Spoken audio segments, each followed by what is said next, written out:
ก็เลยถอยหลังก็นั่งเอ้าโอ้อะคนมาเลยแก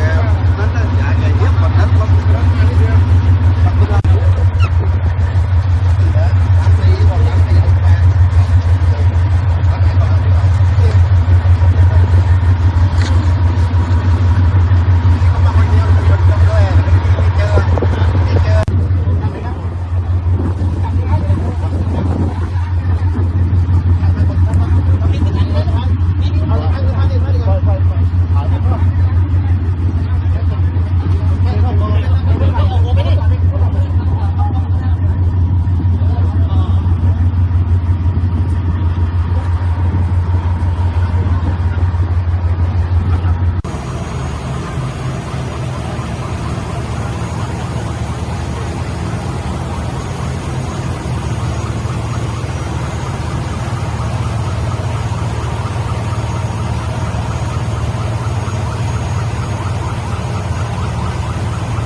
เราระวังด้วยครับ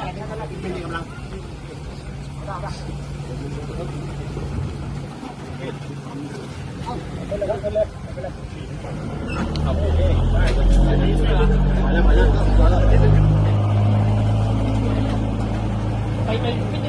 ครับขึ้นได้เหยียบสายไว้สายออกซิเจนด้วยสาย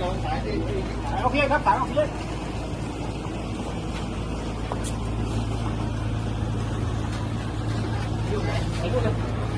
ลำนี้เลยวั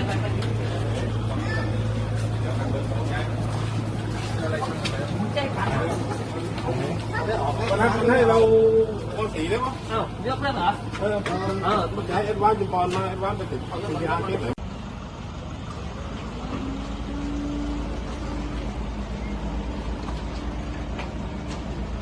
เอาถังติดเข้าเลย